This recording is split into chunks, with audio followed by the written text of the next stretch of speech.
শুভ সকাল বন্ধুরা, সকলে কেমন আছো? আশা করি সকলে খুব খুব ভালো আছো। আমরাও সকলে ভালো আছি ঈশ্বরের আশীর্বাদে ও ঈশ্বরের কৃপায়। তো তোমরা কে কোথা থেকে আজকে আমার ব্লগটা দেখছো অবশ্যই কিন্তু কমেন্টে জানিও, তোমাদের কমেন্টের আশায় রইলাম। তো দেখো বাইরে তোমার ভালোই কুয়াশা, তো বিকালবেলা একটু হাঁটতে বেরিয়েছি আজকে। তো ফার্স্টে তোমার সকাল থেকে তো তেমন একটা ব্লগ করা হয়নি, তাই ভাবলাম না এটা দিয়েই শুরু করে দেখ। সুন্দর একটা পরিবেশ দেখতে সবার খুব ভালো লাগে। তাও দেখো চারিদিক পুরো ফাঁকা, তো দেখো কি সুন্দর লাগছে বলো তো, পুরো মেঘলা মেঘলা হয়ে আছে। তো এদিকটাও একটু হাঁটতে এসেছিলাম, তো তেমন এদিকে একা একা আসি না, মাঝে মধ্যে আসি।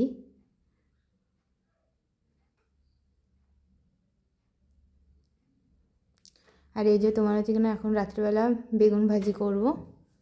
তো প্রায় দিনই বেগুনটা ভাজা হয়, যেহেতু বাবা রুটির সাথে খাই ওই কারণে। তো নুন হলুদ আর একটু লঙ্কার গুঁড়ো দিয়ে মাখিয়ে নিয়েছি, যদিও সামান্য পরিমাণে দিয়েছি একটু টেস্ট হওয়ার জন্য। তো তোমরা এইভাবে করে খেয়ে দেখো, খুব ভালো লাগবে।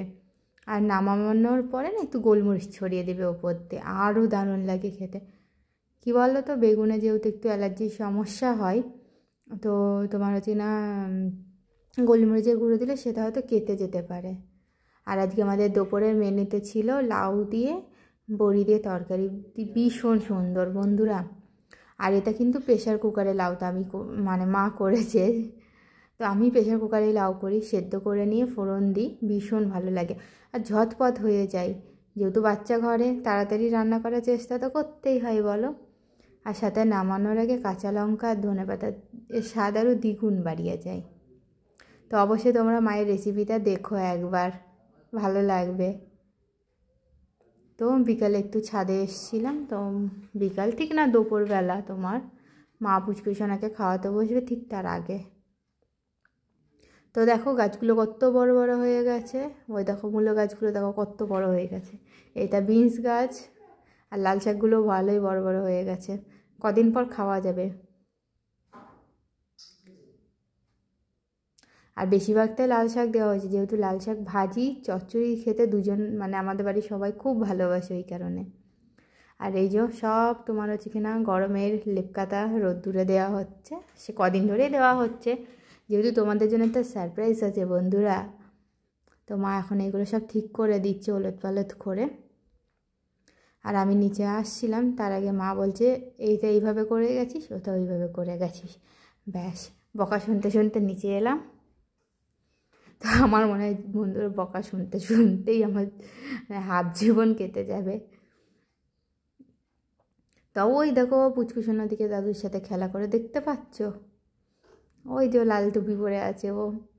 আর ওই ব্যালকনিতে না ভালোই রোদ্দুর আসে, ওই কারণে তোমার ওখানেই থাকে ও বেশিরভাগ সময়।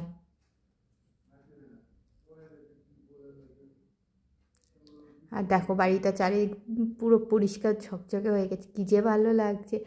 আর তারপরে গাছগুলোও কাটা হবে, আরও বেশি পরিষ্কার হয়ে যাবে, মানে ভেবেই আনন্দ লাগছে। আর এই দেখো পুচকুসোনা দেখো, আরে সারাদিন একটু ঝগড়া করতে পারলে হয়েছে ওর, ঠাম্মির পাশে বসে। আর এত ঠান্ডায়ও ওর ঠান্ডা লাগে না বন্ধুরা, গরমে ঘেমে যায়। বলে এমনি নাকি সিজারের বাচ্চারা ঘামে, তারপরে ও তো এমনি একটু তোমার হচ্ছে না মানে সারাক্ষণ ঘামতে থাকে। আর সারাক্ষণ ওই ক্রিমের কৌটো, কোথায় ওর মোজা, কোথায় সারাক্ষণ বিছাতে থাকে আর নিতে থাকে। দেখো আসছে এবার এদিকে, ওই দেখো চিরুনিতে নিতে এসছে এবার। তো ঠাম্মি একটু বলেছে চিরুনিটা দিয়ে দাও, মুখে দেয় না। দেখো ঠাম্মিকে কেমন ভুরো কুচকে দেখে ও। ঠাম্মির সাথে যত রাগ অভিমান সমস্ত কিছু স্তুতি ঠাম্মির ওপরে। তো স্তুতির এগুলো পুরো স্মৃতিচিহ্ন হয়ে থাকবে বন্ধুরা, আমার তো ভীষণ ভালো লাগে। তো ভেবেই তোমার হচ্ছে কিনা একসময় ও যখন বড় হবে দেখবে এইগুলো। তো রাতের ডিনারে দেখো কাঁকরোল আলু মাখা, যেহেতু কাঁকরোলে ভীষণ রক্ত হয় বন্ধুরা, তো মায়ের জন্য ভীষণই দরকার এটা, যেহেতু মায়ের হিমোগ্লোবিনের মানে একটু কম আছে, আবার বাড়ে কমে ওই কারণে। আর এই যে বেগুন ভাজা করেছি বাবার জন্য, হাজবেন্ডের জন্য পেঁপে দিয়ে আলু দিয়ে পটল দিয়ে সয়াবিনের তরকারি আমার আর হাজবেন্ডের।